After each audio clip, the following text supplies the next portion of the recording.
The Equitable Life Assurance Society presents This Is Your F.B.I.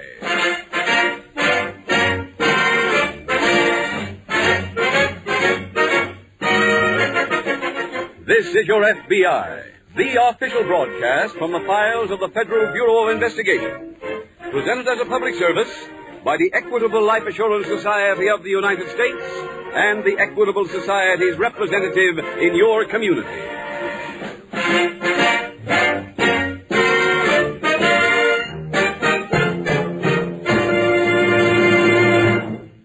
Before we hear tonight's file, I have a special request for our boy and girl listeners. If your dad or mother is not near the radio now, please tell them that in just 14 minutes, the Equitable Life Assurance Society has an important announcement about home mortgages. Yes, the Equitable Society is going to give full details on their assured home ownership plan. It's a money saver, a worry saver, a home saver. So, will you do that, boys and girls? Tell Dad and Mother to listen 14 minutes from now for the important information on the Equitable Society's assured home ownership plan.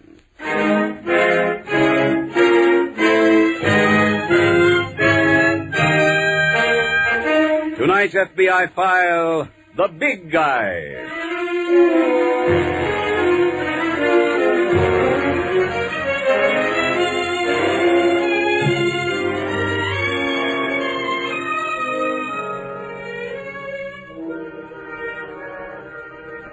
History has a way of repeating itself, of forming a pattern which recurs at almost regular intervals. For that reason, anyone studying the field of crime today must go back and study the happenings after World War I. There began a rising tide of crime with the coming of peace in 1918, even as there is a rising crime wave today.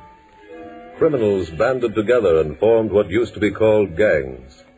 The men were identified by the now almost outworded gangsters. But if the word is outmoded, the methods of operation are not. And today, one of the biggest problems facing every law enforcement agency like your FBI is the potential return of the mobs. The crime wave can be fought, and fought successfully if the formation of new interlocking groups of criminals can be prevented. Once the ranks are formed, fighting the war against criminals is more difficult, because arresting an underling does not impair the effectiveness of the mob, does not destroy the leader, the man on top.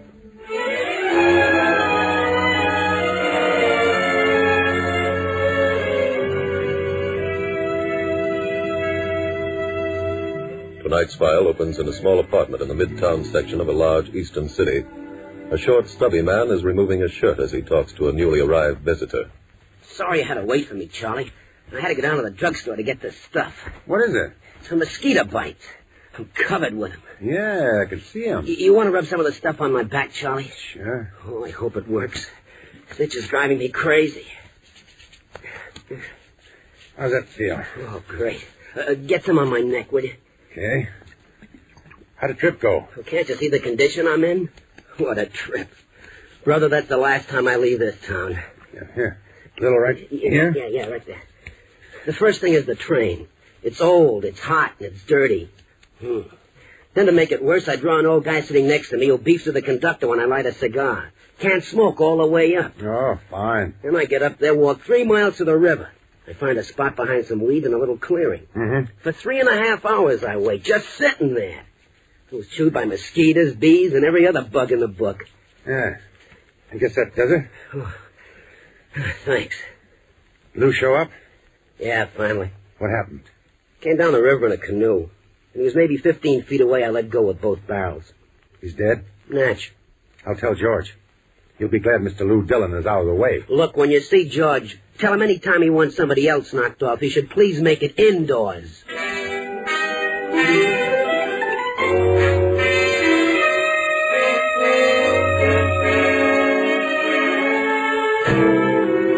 Next morning at the local FBI field office, Special Agent Jim Taylor is standing in front of the teletype machines reading an incoming message when Agent Don Conway approaches. Jim? Oh, hello, Don. When did you come up? There's a girl named Ann Whitman waiting for you at your desk. You talked to her? No, she said she wanted to see you. I called her the other day about Lou Dillon. He's the fellow who violated his federal parole. Oh? She's his girl. Did she know where Dillon was? No, not specifically. She said that he'd gone hunting someplace upstate. How long ago? Last week. She said she'd get in touch with us if she heard from him. Maybe she has some information now. Could be. Come on. Dillon's the man who was sent away for being a lookout on a bank robbery, isn't he? Yeah, that's right. With his first conviction, and from what he said, his first crime. Yeah. You made the arrest, didn't you? Yes, I did. I thought at the time that Dillon was a nice young fellow who had gone wrong because of circumstances. I remember your report. He had a good record in prison. Still in all, after his good record, he's run away. Oh, Don, you'd better stick around while I talk to Miss Whitman, huh? Okay. Miss Whitman, sorry to keep you waiting. Oh, that's all right, Mr. Taylor. That's Mr. Conway. We met unofficially a few minutes ago. Oh, yes, hello. Have you heard from Lou Dillon, Miss Whitman? No, sir. But I had a call about an hour ago from the chief of police of a town upstate named Centerville.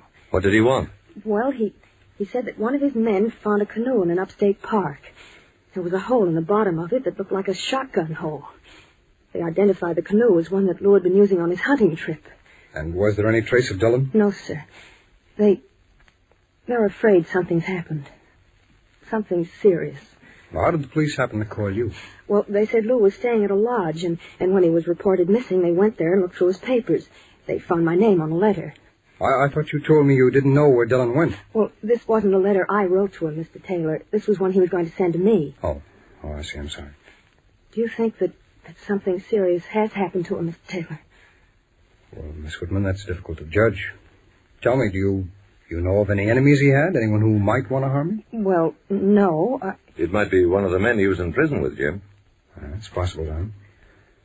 Miss Whitman, did the police tell you where the canoe was found? Yes, I think they said Franklin National Park. If they did, then that's our case, Jim. That's right. Don, I think we'd better start investigation on this right away.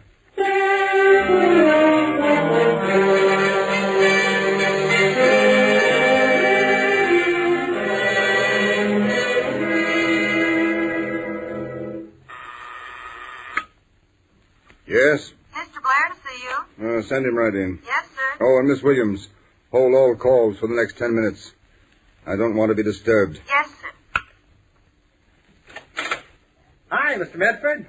Come in, Charlie. Okay. Well, glad to see you back. Thanks. It's good to be back, Charlie. How was the trip? Very tiring. I covered 10 cities in 10 days. Hey, did you do any good? Well, some things were accomplished, but they didn't come easy. You know, Charlie, I wish that some of the people who think that criminal activities are a soft touch could work alongside of me for a week. I think that they'd have found out that those of us who deal in larceny have to work twice as hard for our illicit dollars. You can say that again. I've been tempted many times myself to turn legit. Yeah. Freddie get back? Yeah, he came in yesterday, covered with mosquito bites. He was really steamed about being sent to the country. Was he successful? Oh, yeah, everything went fine. I'm almost sorry to hear that. Yeah. Well, you're the one who wanted Lou Dillon knocked off. Yes, I know. But I was rather fond of that young man. Then why did you want to see him get it? For business reasons. He could have gotten us in trouble. How? Well, when he was released from prison, he decided to go straight. That made him too big a risk. He knew too much about us. Oh. Didn't I hear that he planned to get married? Yeah, next month. Probably be quite a blow to the girl. You know her, Charlie? No. Freddie does. I'll have Freddie pay a call on her and, bring her some cash. That might make things a bit easier. Okay. Oh, and tell Freddie that he's got a bonus coming for killing Dillon. A bonus? Yeah. 2 weeks in the country.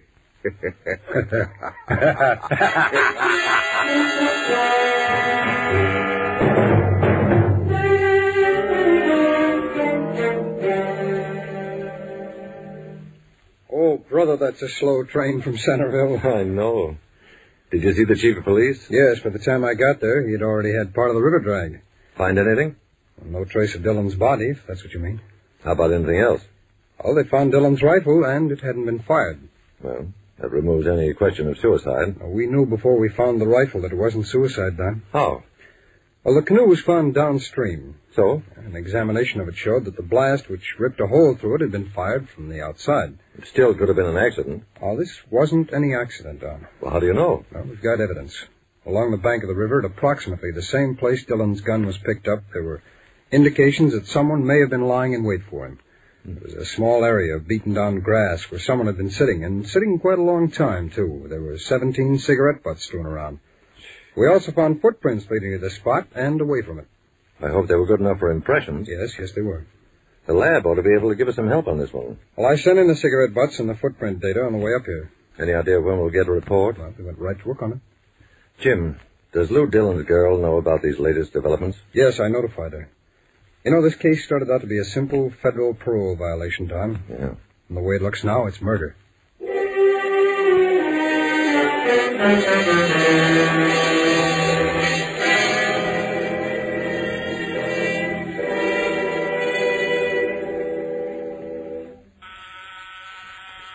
Just a moment. Hello, Ann. Oh, hello, Fred. Can I come in? Yes, come ahead. I hope you don't mind my dropping by like this. Why, no. I had a reason for coming. I just don't know how to say it, I guess. About Lou, you mean? Yeah, I just heard about it. It's real tough, Ann. Lou was a great little guy. Fred, please don't say was. There's still hope that he'll be found. Oh, sure. What I meant was, well, everybody liked the guy. I know. You and him were, planning to get married, right? Yes. Well, I got something for you. It's sort of like a wedding present, I guess. Here, you take it, Ann. Fred, what is this? Take it. But Honey, it's dough, a real nice bundle of dough. What? Here, look. What? I don't understand.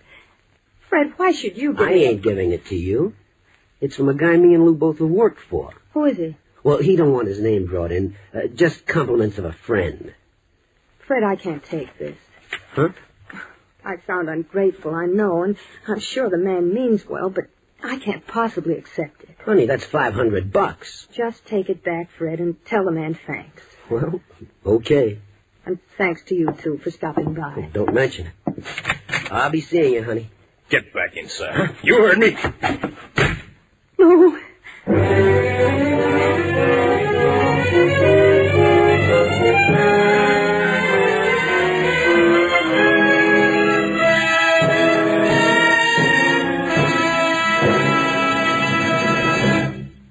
We will return in just a moment to tonight's file, which shows how your F.B.I. protects American citizens and American homes. Now a word about another type of home protection. Protection against mortgage foreclosure. A plan which not only safeguards the homeowner during his lifetime, but also continues to protect his widow if he should die. Here is what happens.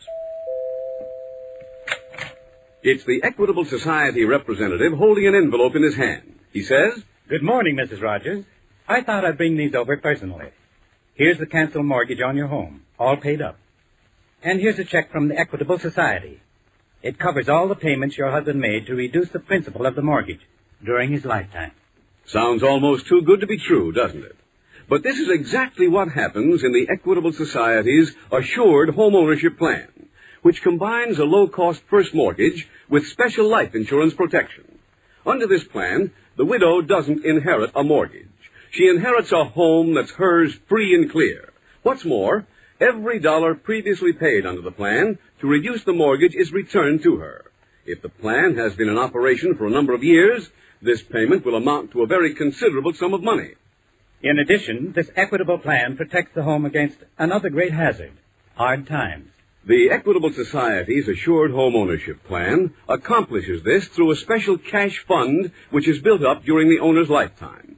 This fund is always ready for use if sickness or unemployment threaten home security. As the mortgage shrinks, the cash fund increases. For example, it can be used to pay off a 20-year mortgage in approximately 15 years. Last but not least, the mortgage interest is only 4%, and there's a liberal allowance to cover title search, lawyer's fees, and other closing costs. So, all in all, a man is very fortunate if his health, age, income, home, and its location qualify him for an equitable, assured homeownership plan. The way to find out if you qualify is to get in touch with your Equitable Society representative. Look in the phone book or write care of this station to the Equitable Society.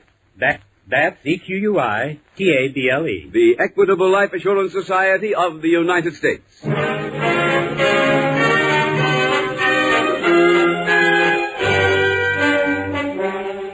And now back to tonight's FBI file, The Big Guy.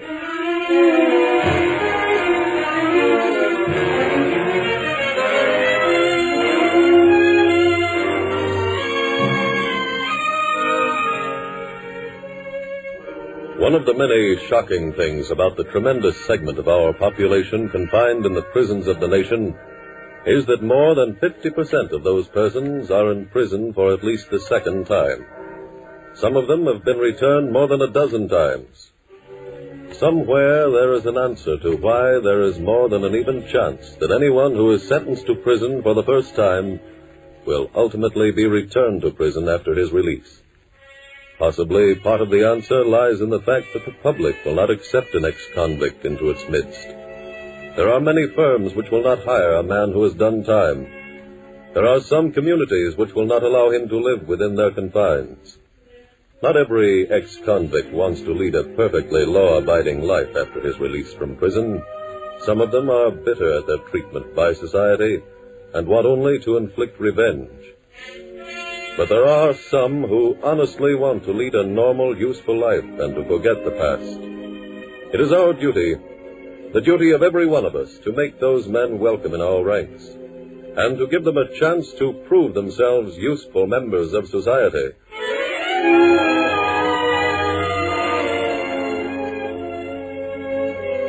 Tonight's file continues at the apartment of Ann Whitman. Lou. Oh, Lou, darling, this is so wonderful. I just can't believe it. I can't believe you're really here. I'm here, honey. Lou, everybody thought you were dead. Lou, where were you? What happened? It's kind of a long story. Look, I know you two want to be alone. Now, wait a minute. I want you to hear the story, too. But I have to get back. Sit down. Listen. Okay. What did you hear about me, Ann? What story did you get? Well, your canoe was found, and there was a shotgun hole in it. The local police reported you missing. Uh-huh. And then the FBI investigated. They found evidence that someone was waiting for you, that it wasn't an accident, that someone had shot and killed you. They were right, Ann. All but the part about being killed. Someone did shoot you? Yeah. Who? You want to answer that, Freddie? Huh? Do you want to tell her who shot me? How would I know? I saw you through the weeds, just before you pulled the trigger. Me? Uh-huh. I don't know what you're talking about. Come on, Lou. That's it.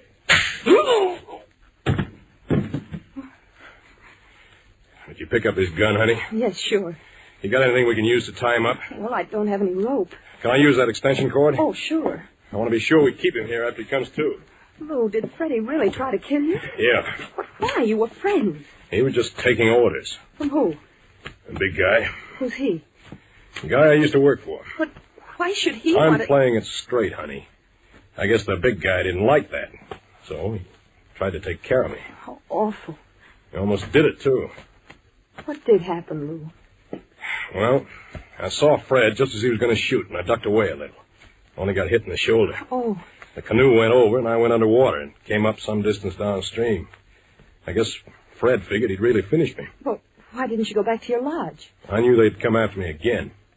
I went to a cabin downstream. An old trapper lived in it. He took care of me until I felt well enough to leave. There, that ought to hold him. You better keep that gun on him anyway, though, just in case. Lou, where are you going? I got a call to make. To the police? No, not yet. I've got to see the big guy first.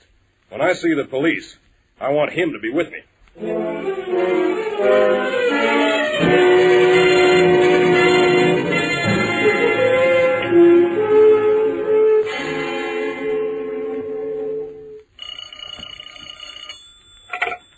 Special Agent Conway speaking. Hello, Don. Oh, Jim. Where are you? I'm up in Centerville. I've got some good news, Don. Lou Dillon is still alive.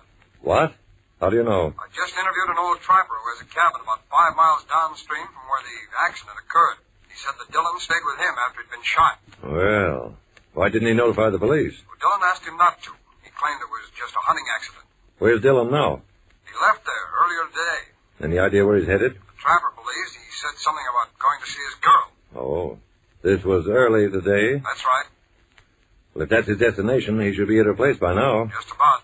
Oh, Don, has anything come in from the lab yet? They just called. They'll have all the information for us in about an hour. Good. Now, look, I'm flying down. I'll go right to Miss Whitman's from the airport. I'll meet you there.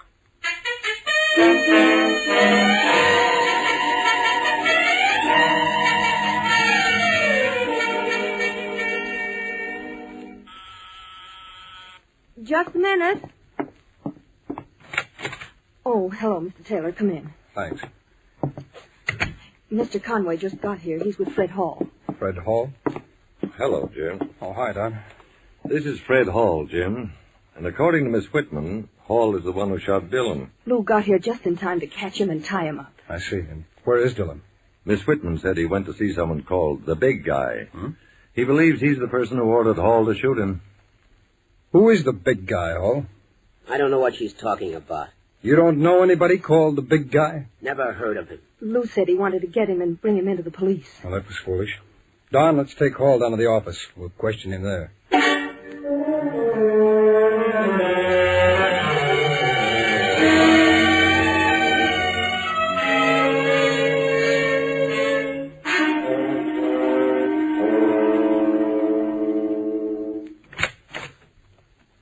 Hello, Mr. Medford. Lou Dillon. That's right. I didn't bother to announce myself. Do you mind? Well, where did you come from? I know. You thought I was dead. I'm afraid Fred gave you a bum steer. Fred? Well, what do you mean? Oh, look, don't go into any act. I know the whole deal. Lou, I don't know what you're talking about. Fred Hall tried to kill me, Mr. Medford, and you ordered the job. I know this because I just left Fred. But I haven't seen Fred Hall in 6 months, Lou. Suppose you tell that to the cops, huh? Cops? That's what I came here for, to bring you to headquarters. Lou, I honestly don't know what this is all about. Obviously, you're under a strain of some sort. It appears to have stimulated your imagination. Now, why don't you be a good boy and go home and get some rest? I'm not leaving here without you. That's what you think, kid. Huh? Thank you, Charlie.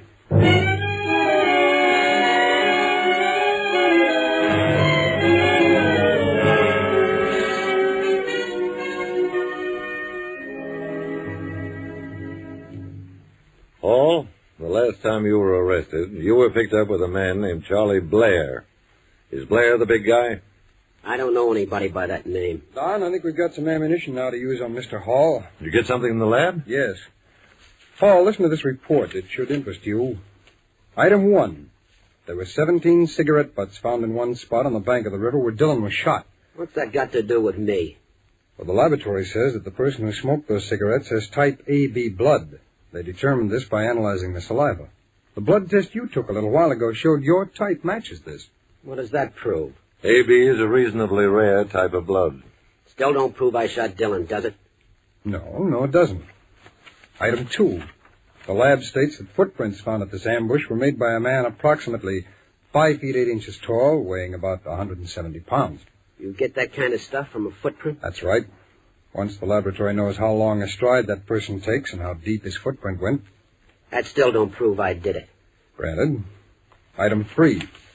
Item 3 was a sample of ground at the scene of the crime. This was analyzed by the lab. From it, they could tell you were there. How? Recognize these shoes, huh? Yeah, they're mine. Where'd you get them? We got a search warrant. We found them in your apartment. Have they been to the lab yet, Jim? Yes. And the report shows that the sample of earth I brought in matches the mud on these shoes. So what? A lot of guys have shoes with mud on them. Not that mud, Hall. There isn't another place in the country where you'd find dirt of this exact composition. I'd say that report proves that you were by the river. Hall, we've got enough here to have a federal attorney get a conviction. And attempted murder is the same as actual murder. Now, do you want to take this all alone? Do you want to go to jail for life? Do you want to let the man who gave you the orders go free? Start talking.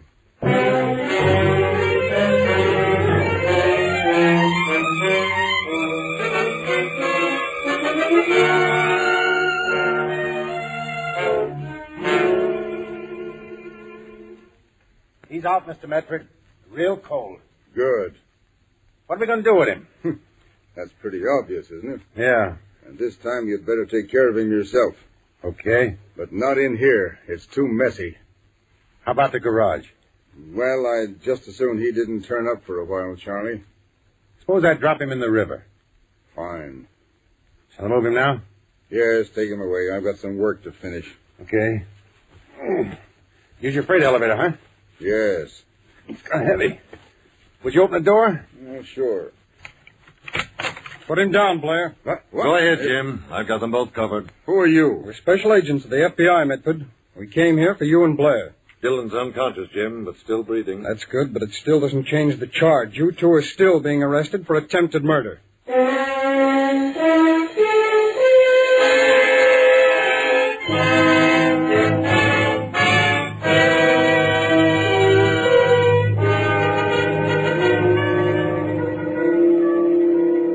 Charles Blair, George Medford, and Fred Hall were tried in a federal court for attempted murder on government reservation. All three men were sentenced to life imprisonment.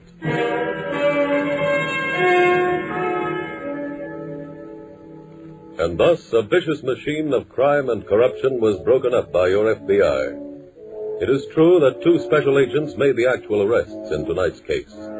But the evidence from which the convictions were obtained came from the laboratory of your FBI, the laboratory which serves as the unsung hero in a great percentage of cases. As recently as 1932, there was one man in the FBI lab, and he had one microscope with which to work. Today, there are more than 300 trained scientists who examine evidence, who last year examined more than 104,000 pieces of evidence. Those reports helped your FBI to prove the guilt of a great many criminals, and thus helped the Federal Bureau of Investigation protect its employer, you, the American people.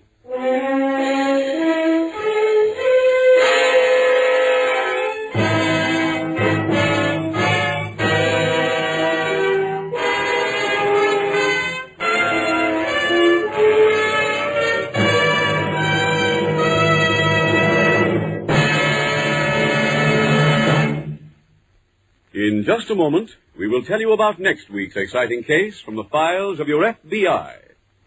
Friends, if you were impressed a few minutes ago by what I told you about the Equitable Society's Assured Home Ownership Plan, if the idea appeals to you of a low-interest rate first mortgage combined with life insurance to protect your home against death and hard times, then I suggest that you get in touch with your Equitable representative soon. He'll show you exactly what this plan will do for you personally, how much money it can save you, how much added security it will give you. So contact your Equitable Society representative without delay, or write care of this station to the Equitable Life Assurance Society of the United States.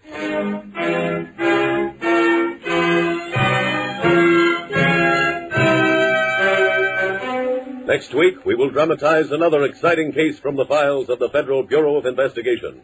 The dramatic story of a manhunt through a flaming forest.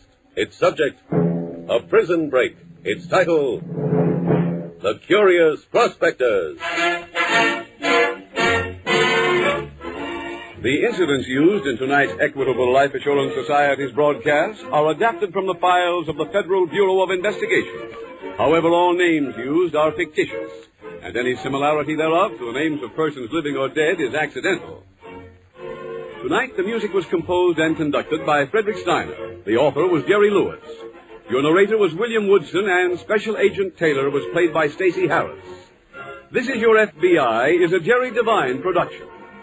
This is Larry Keating speaking for the Equitable Life Assurance Society of the United States and the Equitable Society's representative in your community, and inviting you to tune in again next week at this same time, when the Equitable Life Assurance Society will bring you another thrilling story from the files of the Federal Bureau of Investigation, The Curious Prospectors, on This Is Your FBI. This is ABC, the American Broadcasting Company.